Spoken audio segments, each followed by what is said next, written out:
Olá, eu sou a professora Priscila e hoje nós teremos mais uma aula de biologia. O nosso tema de hoje será evidências da evolução. Então vamos lá. Como foi que surgiu então a curiosidade dos seres humanos em saber como eles surgiram e de que forma eles evoluíram? Até lá no século XIX, até no comecinho do século XIX, as pessoas acreditavam que cada espécie de ser vivo havia sido criada por Deus, o que nós chamamos de criacionismo, e que assim permanecia imutável ao longo do tempo, que na biologia nós chamamos de fixismo. Então, os naturalistas, devido à sua curiosidade e observação aos seres da natureza, lá no finalzinho do século XVIII, eles começaram a se questionar o princípio da imutabilidade das espécies. Então, eles começavam a se questionar se realmente as espécies eram imutáveis. E assim eles perceberam que alguns animais eles possuíam órgãos que pareciam não ter nenhuma utilidade. As principais evidências, então, da mudança dos organismos, elas foram dadas a partir da descoberta dos fósseis, né? Os cientistas, os naturalistas da época, eles observavam que aqueles fósseis que eles haviam encontrado, que eles haviam estudado, as espécies não existiam mais na Terra. Então, eles entenderam que, a partir daí, que esses animais, eles se adaptaram com o passar do tempo. E assim, eles foram criando teorias, foram fazendo estudos e mostrando a semelhança entre as espécies e a adaptação aos diversos ambientes dos seres. E aí surgiu, então, a teoria da evolução biológica, né? Como vocês podem observar, aqui nós temos uma árvore filogenética, que nós temos a árvore filogenética da vida, em que temos as bactérias primitivas, os primeiros seres que surgiram na Terra, e como elas foram divididas, né? A princípio, como elas eram divididas.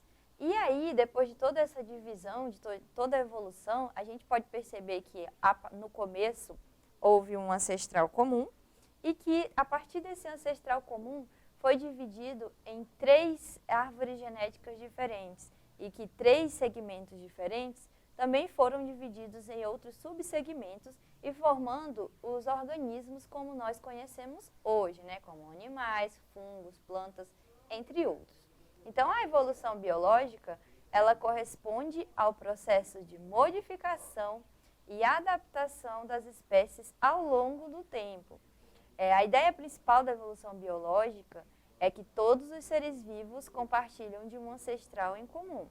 E a partir desse ancestral comum, surgiu uma enorme variedade de espécies, como nós encontramos hoje, como a gente observou na árvore filogenética da vida. Então, pode-se dizer que o processo de evolução é um processo pelo qual os organismos modernos se desenvolveram a partir de ancestrais mais antigos, a partir dos ancestrais primitivos. E aí, quem foram os precursores dessa teoria evolucionista? Primeiro, a pessoa que mais teve notoriedade nesse processo de evolução, nessas teorias evolucionistas, foi Charles Darwin, né? Darwin propôs o darwinismo, que ele, através de estudos em diversos ambientes, em diversos lugares do mundo, ele publicou um livro que chama A Origem das Espécies, e ele propôs, então, a seleção natural. O que seria a seleção natural? Ele falava que as espécies, elas se modificavam ao longo do tempo, né? Os organismos, então, eles vivem uma luta constante pela sobrevivência e apenas aqueles que mais se adaptam a essas diversidades ambientais são capazes de sobreviver, assim se reproduzir e passar características vantajosas aos seus descendentes, né? Hoje nós sabemos que a teoria de Darwin ela estava correta, porém Darwin ele não sabia explicar de que forma essas características elas eram passadas pelos seus descendentes. E aí veio outros pesquisadores, um principal que ajudou a reformular, a completar essa teoria de Darwin. E Darwin também falou o seguinte, que não são os organismos mais fortes ou os mais robustos ou os maiores que sobrevivem, são os organismos que mais se adaptam. Então, não sobrevive o mais forte, sobrevive o mais adaptável. E o que é a adaptação? A adaptação, de acordo com a biologia, ela corresponde ao ajustamento que os organismos apresentam em relação ao ambiente que eles vivem. As adaptações são características mantidas na população ou fixadas nas espécies através desse processo de seleção natural, né? E tem importância relativa, tem uma grande importância na sobrevivência e na reprodução dos organismos. Então, como Darwin ele não sabia explicar como essas características eram transmitidas, foi apenas em 1900, com os avanços genéticos e a divulgação dos estudos propostos por Gregor Mendel, que o darwinismo foi melhor elaborado. E hoje é considerado a teoria evolutiva mais aceita. Então, a união da teoria de Darwin com os estudos de Gregor Mendel resultou na teoria sintética da evolução, que também é chamada de neodarwinismo. E aí, o que eles propuseram, né? Mendel propôs, e em outros estudos já mais avançados também de biologia, de evolução biológica e de genética, que existe 3 fatores que são principais para que um ser ele consiga alcançar a evolução. Quais são esses fatores? A deriva genética, né, que são mudanças aleatórias nas frequências alélicas da população, ou seja, na frequência dos alelos, né, de genes dentro de uma população. A deriva genética ela reflete o papel que o acaso desempenha na probabilidade de um indivíduo sobreviver e se reproduzir.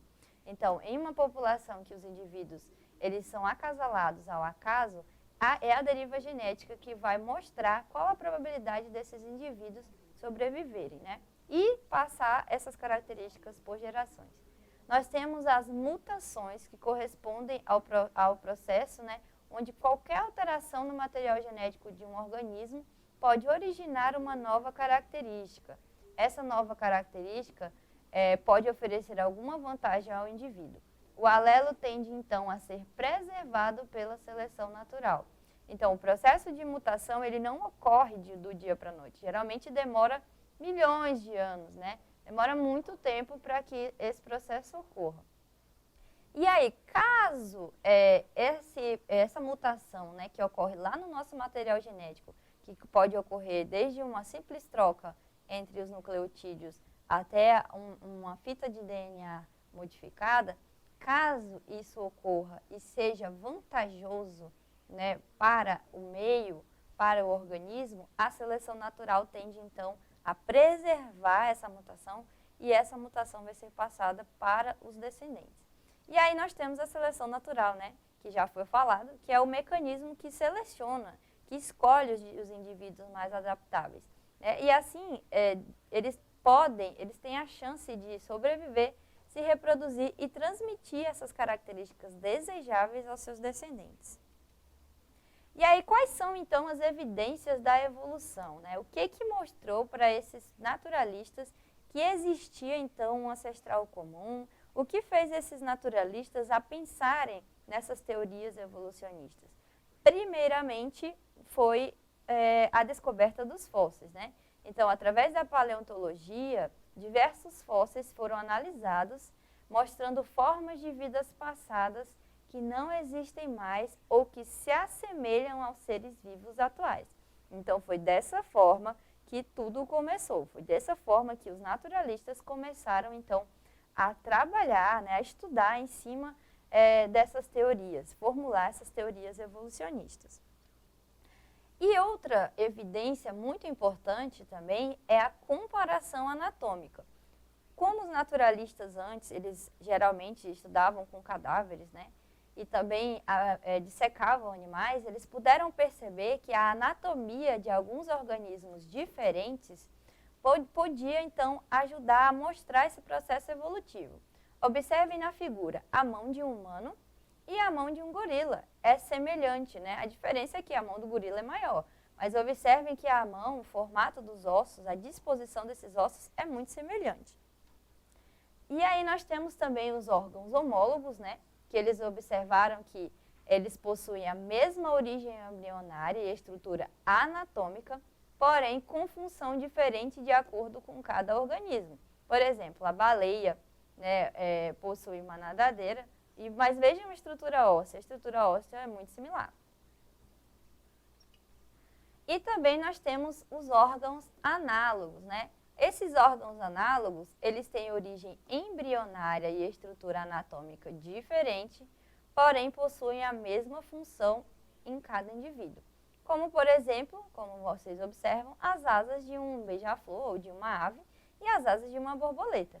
Elas têm origem embrionária completamente diferente, né? Também possuem estrutura anatômica completamente diferente, mas tem a mesma função de fazer com que aquele organismo possa alçar voo. E nós temos a comparação embrionária, que também é muito importante. Os diferentes organismos, né, a gente consegue comparar os diferentes organismos de acordo com o seu desenvolvimento embrionário. E aí, desse desenvolvimento embrionário, ele possibilita revelar, né, alguns parentescos evolutivos, como, por exemplo, diversos vertebrados que possuem um desenvolvimento embrionário similar, mostrando que descendem de um ancestral comum, como vocês podem observar, né? Peixes, anfíbios, répteis, aves e mamíferos têm o desenvolvimento embrionário inicial muito similar. E também nós temos a questão da distribuição geográfica, né? Que compara organismos da mesma espécie, mas que estão localizados em hábitats diferentes. Daí o próprio Darwin, ele observou que lá na ilha de Galápagos existia uma espécie que eram os tentrilhões, porém esses tentrilhões eles desenvolveram bicos diferentes de acordo com a alimentação disponível, então de acordo com a distribuição geográfica. Cada lugar que esses tentrilhões se adaptaram, eles tinham uma alimentação disponível diferente. E assim eles tiveram então que se adaptar e ter bicos diferentes para conseguir se alimentar. E aí, no nosso Exercitando, nós temos essa questão. A seleção natural é o processo evolutivo que atua na população promovendo sua segregação, reprodução, mutação, preservação ou adaptação. Bom, a resposta correta é a adaptação.